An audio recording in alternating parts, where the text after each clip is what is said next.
Niining panahon nga ang putling ebanghelyo gihagis sa mga hiwi nga pagtulunan. Kinahanglan mo barug ang mga tinunan ni Kristo sa pagpakigbisog sa paglaban sa pagtuo, nga magkausa ug alang sa tanang panahong gihatag sa Dios ngadto sa iyang katawan. Maoy hinungdan nga namugna kining tulumanon ang putling ebanghelyo. 30 minutos nga pagsabwag sa tinuod nga ebanghelyo. Kauban ni Pastor Jeremias Hangad, ang putling ebanghelyo. Tulumanon nga gihatod kaninyo sa Herald of Grace Radio Ministries Philippines. Ang putling ebanghelyo. Ang putling ebanghelyo.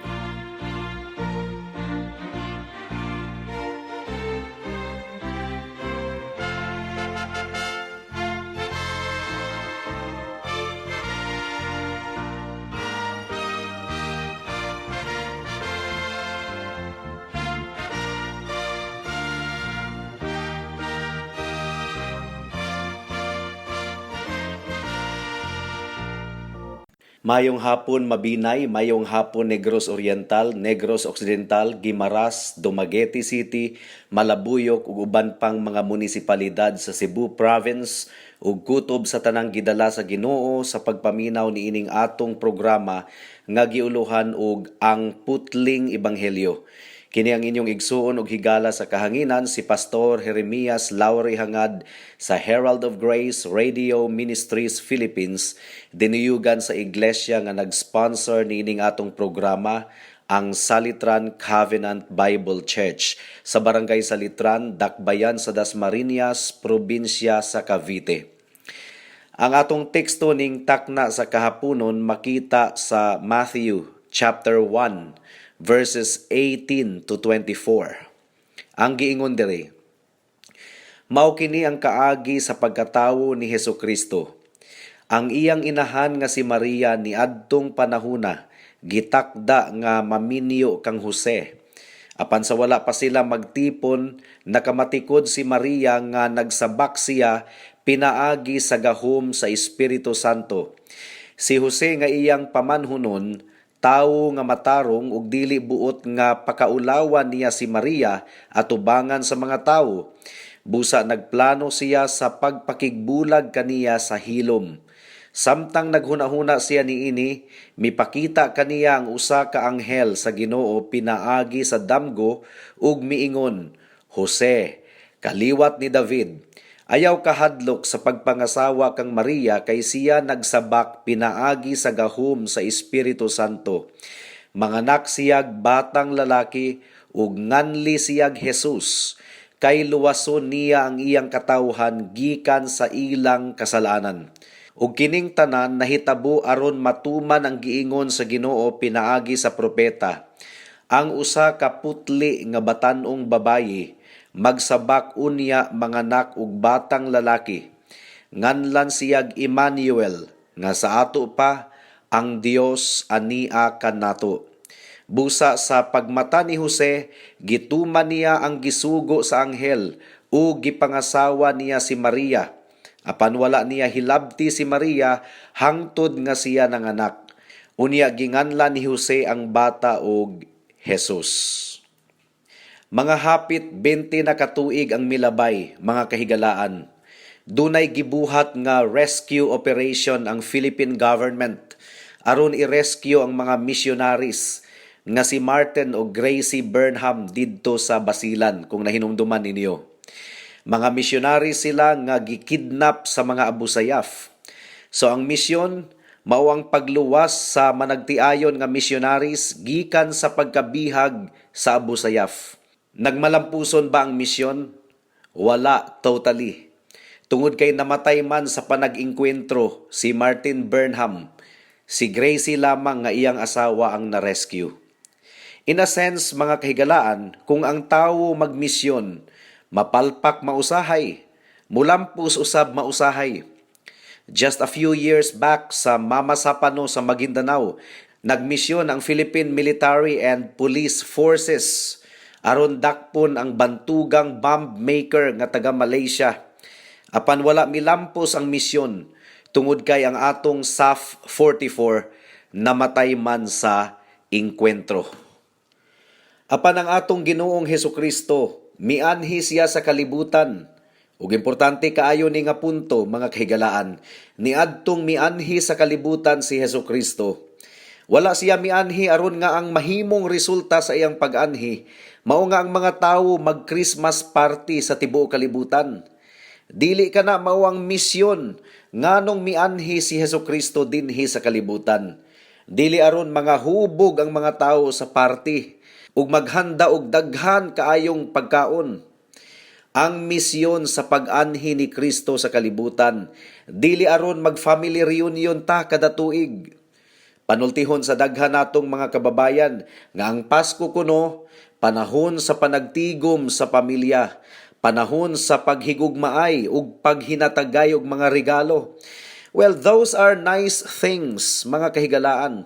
Apan dili kana ang misyon nga anaa sa hunahuna sa atong buhi nga Dios niadtong mianhi si Jesus sa kalibutan. Sa pag-anhi ni Jesus sa kalibutan, usa lamang ang iyang misyon. Ug unsa man kadtong maong misyon?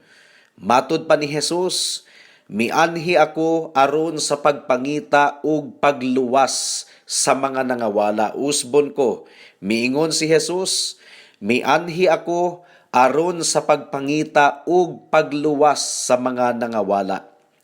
Bisan ang ngalan ni Jesus, mga kahigalaan, dili aksidente nga ginganlan siya og Jesus. Ang gisugo sa anghel kang Jose, tataw gayud kaayo sa atong teksto. Manganak siyag batang lalaki ug nganli siyag Jesus, kay luwason niya ang iyang katawhan gikan sa ilang kasalanan. So you see, even the name of Jesus is in line with His mission as to why He came to earth. Dili aron mag-Christmas party ang mga tawo, kundili aron mag-rescue, aron muluwas sa mga makasasala. And you shall call His name Jesus.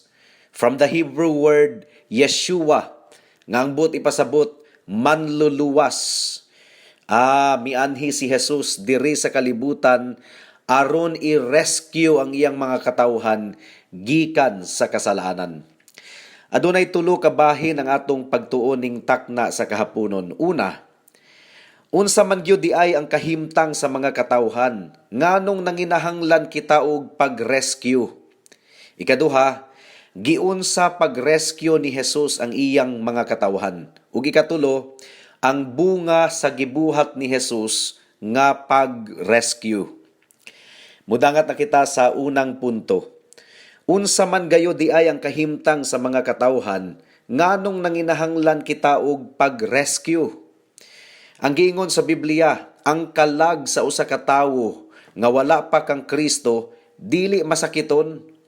Mas bugat pa ang giingon sa Efeso kapitulo 2 bersikulo 1. Kita kuno mga patay sa atong kalag tungod sa atong kasalanan. Well, unsa may kalainan sa masakiton nga tawo ug patay nga tawo? Ang masakiton nga tawo, mga kahigalaan, makapangayo pa og tabang sa doktor alang sa ilang kaayuhan. Makapangandoy pa usab siya alang sa iyang kaayuhan sa balatian. Apan ang tawo nga patay, patay na gayod. Karon doon ako'y ice cream ug hamburger, lami kaayo. Nag-enjoy ko sa akong gikaon ug akong giagda ang patay nga anaa sa lungon. Kaon ta, lami kayo ang burger ug ice cream. Aduna bay response, mga kahigalaan? Wala. Bisan pag usa ka libo kahigayon nako siyang agdahon sa pagkaon, dili gayod siya mosanong. Ngano man, tungod kay patay man siya. Sa susamang paagi, ang usa ka tawo nga wala pa kang Kristo, bisan pag usa ka milyon pa kahigayon nimo siyang walihan sa ebanghelyo, tungod kay patay man siya sa iyang kalag, dili gayod siya mutagad niini. Paminawan ninyo ang giingon sa Efeso kapitulo 2 bersikulo 1. Ang giingon diri, kaniadto patay kamo tungod sa inyong pagkadautan ug pagkamakasasala. Gisunod ninyo ang daotang pagkinabuhi sa kalibutan ug ang pangulo sa mga kagamhanan diha sa kawanangan, ang espiritu nga maoy nagmando sa mga tawo nga misupil sa Dios. Kaniadto kitang tanan sama kanila, nagkinabuhi sumala sa tawhanong kailibgon ug sa mga pangandoy sa atong lawas ug hunahuna. Busa tungod sa atong tawhanong kinaiya, gikaligut-gutan kita sa Dios sama sa tanang katawhan. So nakita ninyo mga kahigalaan, mauna ang kahimtang sa mga katawhan nga wala pa diha kang Kristo, bisan hangtod karon. Majority of the people in the world today, walay pakabana sa atong Ginoo, walay kasing-kasing sa pagduol sa Ginoo ug sa pagpaminaw sa iyang pulong. Ang giingon sa Roma Kapitulo 8, versikulo 7, ang unudnon nga hunahuna nagdumot sa Dios. Of course, kung pangutan-on nato ang mga tawo kung gadumot ba sila sa Dios, their answer is a big no. Apan ang ilang pagbaliwala sa pag-ila sa Dios sa tanan nilang mga lakang, ug pagpasalamat kaniya ug pagdayeg kaniya, ug bisan pa ang paghisgot mahitungod kaniya, nagpamatuod nga dili sila ganahan sa Dios. Nay mga tawo nga kung Dios na ang hisgutan mawad-an og gana, change topic dayon. Naapoy uban nga imbis sa Ginoo magpasalamat, tua sa swerte nagpasalamat. Ang swerte ang gihatagan sa pasidungog, imbis nga ang Dios nga maoy tuburan sa tanang panalangin ug kalampusan. The carnal mind is enmity against God, for it is not subject to His law, nor indeed can be. Mao kana ang kondisyon sa tawo, mga kahigalaan, nagkinabuhi sa kasalanan ug nahigugma sa sala. For example, ang unang sugo sa napulo ka sugo, ayaw pagbaton og laing mga Dios sa akong atubangan. Gisupa kini sa majority sa mga tawo. Hapit na ang bag-ong tuig, ug nasayod ko nga daghang magbutang og mga prutas nga lingin sa ilang mga lamisa ug magsulob og polkadot nga sinina, kay swerte kuno sa pangwarta. So, asa man sila nagasalig, sa prutas o sa Ginoo? First commandment palang gani mga kahigalaan, bagsak na ang daghang mga katawhan. Nagsalig sila sa prutas, nagsalig sila sa swerte-swerte, nagsalig sa binuhat nga prutas imbis nga sa magbubuhat. Pero kung makasinati sila og kalisod sa pangwarta sa tibuok tuig, abti kaayong mubasol sa Dios. Dapat ang prutas ang basulon, tungod kay sa prutas man sila nagsalig. Pamalandungin ninyo kini mga kahigalaan. The carnal mind is hostile against God. Every person born in this world is a guilty sinner. Nganuman, tungod kay ang sala ni Adan, gisangon nganha sa tanang mga katawhan. Ang atong federal head nga si Adan, ang atong unang amahan, nahulog sa sala. Mao nga kitang tanan naangin. Bisan pa ang mga batang puya, guilty gihapon o giisip nga makasasala at tubangan sa Dios, gumikan sa sala nga napanunod sa una natong ginikanan nga si Adan. Mao kanay hinungdan nganong mga matay gihapon ang mga puya nga bata. Kung wala pa sila'y sala, dili unta sila mamatay. Pero daghang mga puya nga bata nga mamatay, buti pasabot, guilty sila sa sala. Because the wages of sin is death. Kung walay sala, walay kamatayon. Apan bisan pa ang puya nga bata, mamatay gihapon. Buti pasabot, guilty ang bata sa sala. Well, kang kinsang sala? Sala nga ilang napanunod, gikan sa una natong ginikanan nga si Adan. Ug dili lang kita guilty sa sala ni Adan, guilty usab kita sa atong aktibo nga pagsupak sa balaod sa Dios. Ang ikaduhang sugo sa napulo ka sugo, do not make for yourself an image to represent God. Ikatulo, ikaupat nga sugo, ikalimang sugo, honor your father and mother. Dili magtubag-tubag sa mga ginikanan, pero ang mga bata kusog kaayong motibad sa mga ginikanan. Kamurag batang gamay ang ilang kikaistorya. Sixth commandment, hangtod sa napulo ka sugo. Nakita ba ninyo kung unsa kahugaw ang atong record at tubangan sa Dios? Sa adlaw sa paghukom, unsa man ang paghukom sa Dios kanato? We were guilty in Adam, When Adam disobeyed God, all of his offspring are guilty of disobedience to God. Apan aktibo usab kita nga nagsupak sa balaod sa Dios. Karon, sa pagbukhad sa Ginoo sa libro sa atong kinabuhi sa adlaw sa paghukom, mupahiyom kaha siya, gumikan kay limpyo kaayo ang atong record, o mapuno siya og kasuko ug kapungot tungod kay hugaw kaayo ang atong record. Well, kung honest lang kita mga kahigalaan, it wouldn't take us too long to admit nga imbis nga mupahiyom ang Ginoo kanato sa adlaw sa paghukom, ang Roma Kapitulo 1, versikulo 18 ang mahitabo. Unsa may giingon sa Romans 1:18, tungod kay ang tunglo sa Dios napadayag gikan sa langit sa tanang pagkadautan ug pagkawalay Dios sa mga katawhan nga nagpugong sa kamatuoran gumikan sa ilang pagkadautan. All men are condemned sinners in the sight of God.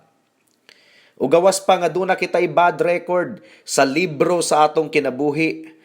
Duna usab kitay dautan nga kasing-kasing nga natural kaayo nga nahigugma sa sala ug nagdumot sa Dios. Kung chismis ang hisgutan o artista o pelikula, excited kaayo ang mga tawo. Apan kung ang pulong sa Dios maong pagahisgutan, katulgon kaayo ang mga tawo ug mawad-an og gana. Pagpamatuod lang kana mga kahigalaan nga dili lang kita adunay bad record sa atubangan sa Ginoo. Aduna usab kitay dautan nga kasing-kasing. Kasing-kasing nga natural nga nahigugma sa sala ug natural nga nagbalibad sa Ginoo.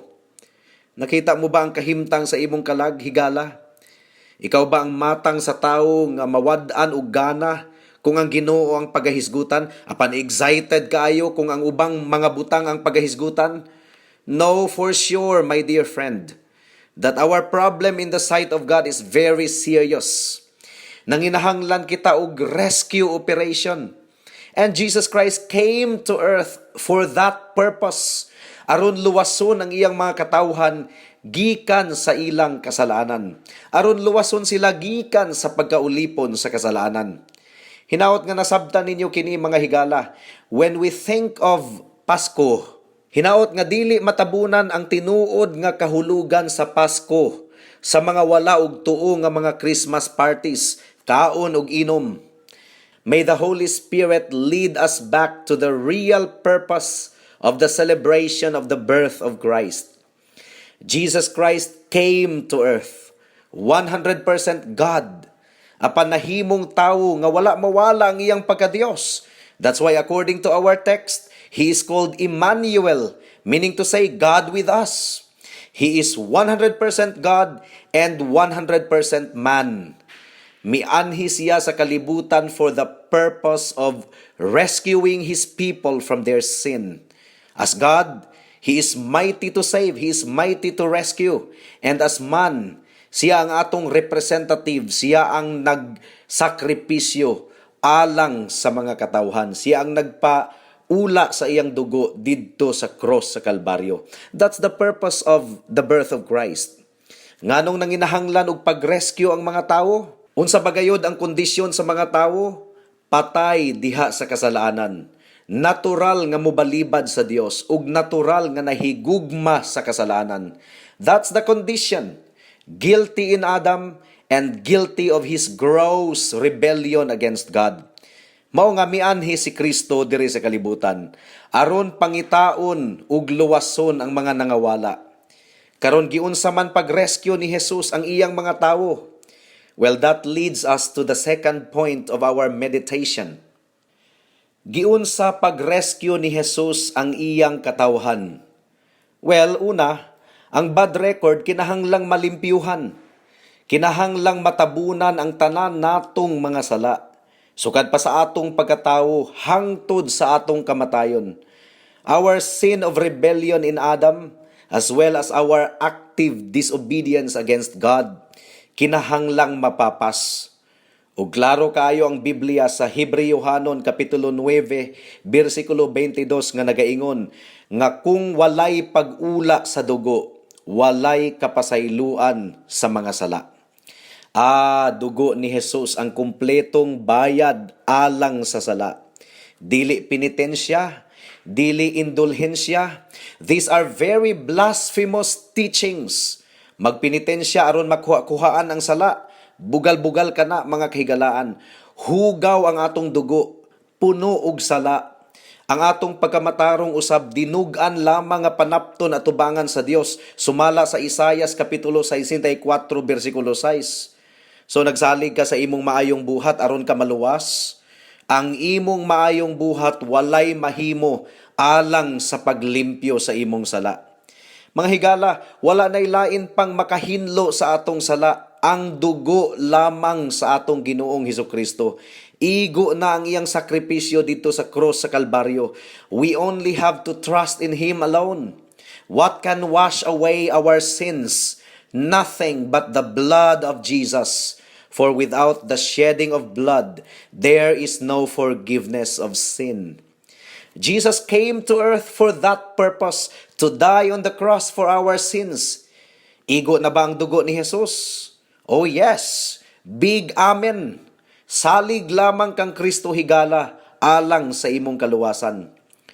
Apan dili lang ang problema sa daotang record ang gisulbad sa Dios, mga kahigalaan. Iya usab nga gisulbad ang ikaduha natong problema. Ang problema sa daotang kasing-kasing. Dili lang kay duna kitay problema sa daotang record, aduna usab kitay problema sa dautan nga kasing-kasing. Kasing-kasing nga natural nga nagabalibad sa Dios, ug kasing-kasing nga natural nga nahigugma sa kasalanan. And that leads us to the third point of our meditation this afternoon. The first point is, unsa ang kondisyon sa mga tao?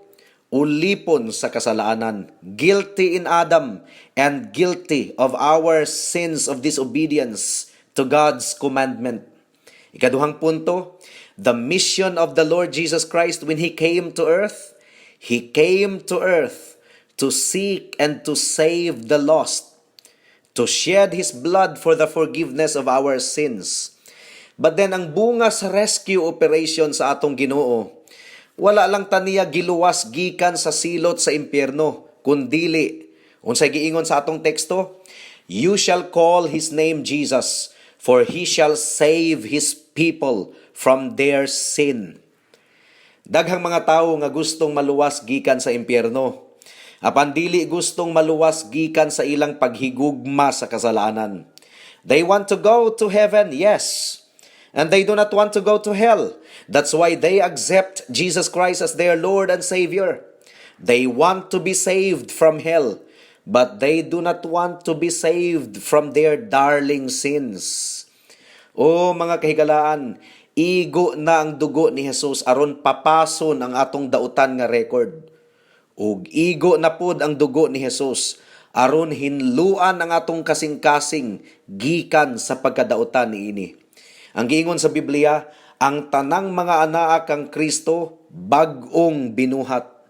Dili lang paglimpyo sa daotang record ang gihatag ni Jesus. Iya usab nga gibag-o ang kasing-kasing sa iyang mga giluwas. Gitangtang ang kasing-kasing nga bato o gipulihan og kasing-kasing nga unod. Ang tanan nga tinuod nga mga magtutuo kang Kristo, dili lang kay adunay nilimpyuhan nga record, kundili aduna usab bag-o nga kasing-kasing. Kaniadto, pugsunon pakaayo siya sa pagsimba ug pagdayeg sa Ginoo. Apan karon nahigugma na siya sa pagsimba kang Kristo ug sa pagpamalandong ug pagtamod sa iyang mga pulong. Unsa may buti pasabot niini mga kahigalaan? Church attendance is not a problem if a person is totally set free from the love of sin. Kaniadto, bugat kayo ang pag-abli sa Biblia aron pamalandungan ang pulong sa Ginoo. Mas makapundo pa og tan-aw og salida sulod sa 2 ka oras. Apan ang pagbasa sa Biblia, kapoy kaayo bisag usa lang ka kapitulo. Apan karon, tungod kay aduna na siya'y bag-ong kasing-kasing, nagabungat siya kauban ni Haring David. Oh, how I love your law. It is my meditation all day long. Your word is a lamp unto my feet and a light unto my path. But his delight is in the law of the Lord, and in his law he meditates day and night. Kanus ang pinakaulahing pagbuklat nimo sa Biblia higala, aron mamalandong niini. Kung ang imong tubag 6 months ago, you have a very big problem. Wala gyud ka gigutom sa pulong sa Dios, sulod sa 6 ka bulan. Kung gigutom ang imong tiyan, dili naman kinahanglan nga iduso ka pa sa lamesa aron mo kaon, automatic nga mulingkod ka aron mo kaon. In the same way, kung ang imong kalag nga kanhi patay, gibanhaw na sa Dios, aduna na kanay kagutom sa pulong sa Dios, ug dili na sapayan pang pugson sa pagpamalandong sa pulong sa Dios ug magampo sa Dios, mao na kanay kinaham sa kalag sa usa ka tawo nga dili napatay sa ilang mga sala. Ug kung aduna kay bag-o nga kasing-kasing, unsaon man nimo sa pagtugot nga ang mga katawhan magpabiling buta sa kamatuoran. So natural lamang gayod nga imong panganduyon ang kaluwasan sa uban. So aduna na kay kasing-kasing karon nga isangyaw ang mensahe sa ebanghelyo ni Hesukristo. And you shall call his name Jesus, for he shall deliver his people from their sin. Kasing-kasing nga kaniadto na higugma sa sala, karon nagdumot na sa sala. Kasing-kasing nga kaniadto naglikay-likay sa pagsimba sa Dios ug pagpakig-uban sa mga katawhan sa Dios, karon aduna nay gugma sa pagsimba sa Dios ug sa pagpakig-uban sa mga katawhan sa Dios. Kang kinsa ka mas malipay higala, kauban sa mga bisyuso ug palahubog nga mga tawo o kauban sa mga katawhan sa Dios? Pamalandungin ninyo kini mga kahigalaan, dili kini joke at tubangan sa Ginoo. Ang tinuod nga Kristohanon, kung mahulog man sa sala, maguol gayod kaayo, ug magdali-dali gayod ug balik sa Ginoo. Well, what about you, my dear friend? Sa Biblia, ang kriminal nga gilansang kauban ni Kristo dito sa cross, parihong nahinluan ang iyang hugaw nga record, ug nabag-o usab ang iyang kasing-kasing. Ug gisaaran gayod siya og lugar sa gingharian sa Dios, bisan pa sa iyang pagkakriminal. Kini tungod kay naghinulsol siya sa iyang sala, ug midangop siya kang Hesus alang sa iyang kaluwasan. Nganong naghinulsol man siya, ug nganong midangop man siya kang Hesus, gumikan kay giluwas siya ni Hesus, gibag-o ni Hesus ang iyang kasing-kasing. Ug ang pagbag-o ni Hesus sa iyang kasing-kasing mao ang nag-aghat kaniya nga modangop kang Kristo alang sa kapasayloan ug kaluwasan, ug si Kristo matinud-anon nga mituman sa iyang saad nga ang tanang modangop kaniya dili gayud niya balibaran. Welang nahitabo niadto nga kriminal higala, mahitabo usab kanimo. Kung niining taknaa magpaubos ka atubangan sa Ginoo, maghinulsol ka sa imong sala ug musalig lamang sa kaluoy sa Dios. Sa iyang dugo nga giula didto sa cross sa Kalbaryo, nga igo na alang sa tibuok bayad sa imong sala. Ug sa iyang gahom nga mubag-o sa imong kasing-kasing ug muhinlo niini bisan pa sa imong itom ug ngit-ngit nga mga kaagi. Buhata kini karon kay basin ug ugma ulahi na ang tanan. Amen. Hangtod din hilang kita taman sa atong pagtuon karong taknaa tungod kay wala na kitay oras pa. Ako kamong padayon nga giimbitar sa pagpaminaw niining atong programa sa matag Miyerkules, alas 6 hangtod sa alas 6:30 sa hapon dinhi sa Power 102.1 RFM. Daghang salamat.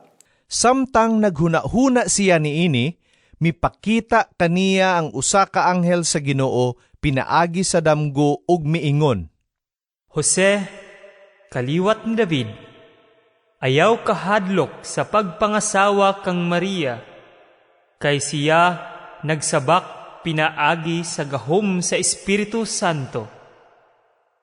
Manganak siyag batang lalaki, ug nganli siyag Jesus. Kay luwason niya ang iyang katawhan, gikan sa ilang kasalanan. ug kining tanan nahitabo aron matuman ang giingon sa Ginoo pinaagi sa propeta. Ang usa ka putli nga batan-ong babay magsabak, unya manganak og batang lalaki, nganlan siyag Emmanuel. Nga sa ato pa, ang Diyos ania uban kanato. Busa, sa pagmata ni Jose, gituman niya ang gisugo sa anghel o gipangasawa niya si Maria. Apan wala niya hilabti si Maria hangtod nga siya nanganak. Unya ginganlan ni Jose ang bata og Jesus. Alang sa dugang nga mga pangutana, mahimong mo text kang Pastor Jeremias hangad sa 0935 744 3030.